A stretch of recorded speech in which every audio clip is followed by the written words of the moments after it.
Bonjour à tous, c'est Rurk et aujourd'hui on se retrouve pour un petit storytime un peu particulier sur la réciprocité. Hier on en a parlé et je vous conseille d'ailleurs de regarder la vidéo avant de regarder storytime. Alors tout a commencé quand je devais avoir 18 ou 20 ans, je sais plus, entre 18 et 20 ans, où je suis parti en Australie, vivre un an en Australie. J'avais vraiment envie de découvrir ce pays et puis de toute façon j'avais pas grand chose, ma société elle marchait à peine. J'avais lancé une société de Powerball, j'essaie de vous mettre une image quelque part. Mon père m'avait passé un petit peu d'argent pour lancer cette société et puis ça avait pas très bien marché. Donc je me suis dit bon, quitte à être jeune, autant voyager.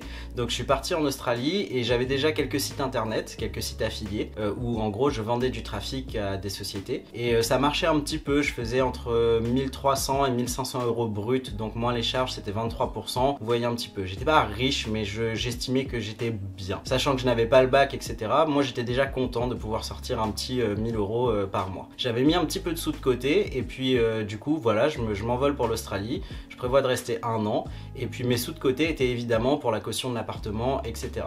Sauf qu'en arrivant là-bas, j'ai fait ce que la plupart des jeunes font, j'ai fait de la fête et puis j'ai fait surtout des dépenses inutiles. Par exemple, j'ai loué une voiture, je me souviens que c'était une Mitsubishi V6 à l'époque, donc une voiture assez chère, et du coup je n'avais plus de sous pour la caution de mon appartement. Donc je vivais en auberge de jeunesse et ce qui s'est passé c'est que j'ai trouvé l'appartement que je voulais, sauf que je n'avais plus de sous pour la caution. Comme j'avais déjà demandé des sous à mon père pour une société plus tôt, et comme je crois que j'avais déjà emprunté aussi des sous à ma tante pour autre chose, j'étais vraiment un gros emprunteur à l'époque. Ce qui s'est passé c'est que j'avais tout simplement plus de sous pour la caution, et donc j'avais un ami qui travaillait sur internet comme moi. On s'était rencontrés par forum, donc vous savez il y a des forums où vous pouvez rencontrer des gens qui font à peu près la même activité que vous, et du coup je lui ai demandé vraiment sur la pointe des pieds de me passer 3000 euros pour pouvoir payer la caution et le premier mois de loyer ou quelque chose comme ça. Enfin la somme c'était 3000 euros, mais je me souviens plus exactement ce que je voulais payer avec, mais je me souviens que c'était en rapport avec l'appartement. Alors est-ce que c'était la caution plus le premier mois de loyer plus les meubles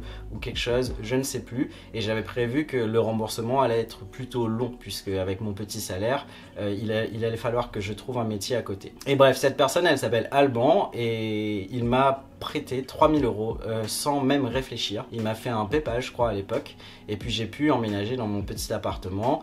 Et avec un peu de chance, la société que j'avais créée avec les sites internet a commencé à un petit peu mieux fonctionner, et en même temps j'avais un double emploi puisque j'étais barman dans un bar en Australie, et donc j'ai pu lui rembourser assez vite. Mais je me souvenais que sans lui ça allait être vraiment la galère. Et pour continuer cette histoire, une dizaine d'années ou une quinzaine d'années après, on s'est jamais trop perdu de vue, on a toujours été potes par Skype interposé, on se voyait de temps en temps sur Paris parce qu'il habite sur Paris. Mais bref, une quinzaine d'années plus tard, lui il a monté une société, une grosse société dans la livraison de bouffe qui s'appelle La Belle Vie, que vous connaissez puisque j'ai fait l'interview de son associé sur ma chaîne. Je vous mets la petite fiche en description. Leur société elle allait pas très bien à ce moment là. Ils avaient investi beaucoup d'argent et ils étaient pas encore au break-even, ils commençaient à être à court de fonds, et il m'a tout simplement proposé de devenir actionnaire dans sa boîte parce qu'ils étaient en pleine levée de fonds. Et je vous avoue la vérité, il la découvrira peut-être à travers cette vidéo. Moi j'étais pas super chaud, tout simplement parce que, pas parce que je croyais pas en la société, je trouvais que c'était vraiment génial, mais tout simplement parce que je ne connaissais absolument pas le marché de la food tech. Mais donc je me suis rappelé de ce truc là qui m'avait prêté de l'argent, et à cette nouvelle époque 50 000 euros c'était beaucoup moins important pour moi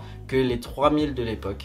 Et donc par réciprocité, j'ai investi plus de 50 000 euros dans cette société. L'histoire elle continue puisque l'histoire elle est belle jusqu'au bout. J'ai fait un premier investissement de 50 000 euros avec mes associés sur Dragon Investors, et la société elle continuait à avancer etc. Et puis quelques mois plus tard j'ai refait un investissement en perso. Je vous donne pas le montant, mais j'ai refait un investissement personnel dans cette société parce que du coup je commençais ça y est à croire au business model, je commençais à le comprendre. Mais donc tout est parti d'un acte de réciprocité à la base. Avant de continuer cette petite vidéo, je vous rappelle que si vous me mettez un petit like ou un petit commentaire ça m'aide beaucoup, et n'hésitez pas à me dire en commentaire si vous avez des histoires en rapport avec la réciprocité et la redevabilité. Et pour finir cette petite histoire, sachez-le qu'aujourd'hui mon investissement dans labellevie.com c'est un des investissements les plus fructueux que j'ai fait. En fait la société a complètement décollé et elle est en train de toujours de décoller. Effet Covid évidemment, puisque l'effet Covid a beaucoup joué aussi sur cette chose là. Les gens ne veulent plus aller faire leurs courses dehors, mais donc ils font leurs courses sur internet. Et aujourd'hui par un acte de réciprocité réciprocité,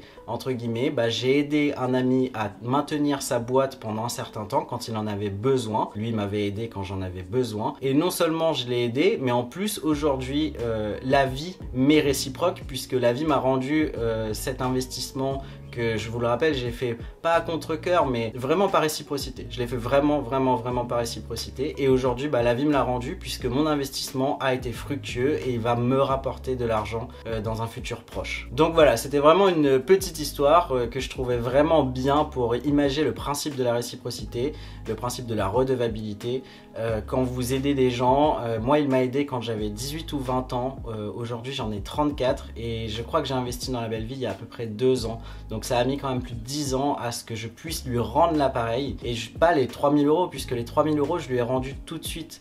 Mais vraiment, un moment où lui avait besoin de moi sur quelque chose, et bah j'ai pu répondre présent. Et c'est ça le principe de la réciprocité et de la redevabilité. C'est super important de comprendre que des fois, ça se fait pas immédiatement, ça se fait pas en un claquement de doigts. Ça peut prendre 1 mois, ça peut prendre 6 mois, ça peut prendre 10 ans, et ça peut prendre peut-être même 30 ans. Mais en tout cas, ça fonctionne et je pense l'avoir imagé à travers cette vidéo. Voilà, c'était Rurk, c'était une petite histoire. On se retrouve lundi pour le conseil de la semaine. En attendant, j'essaie vraiment de faire mon maximum pour lancer les lives et le streaming très bientôt, mais pour le moment je n'y arrive pas, j'ai pas la connexion nécessaire ici, mais normalement à la fin du mois on aura la connexion nécessaire et puis vous devrez me voir sur le streaming. Je vous souhaite à tous une bonne journée et puis à bientôt.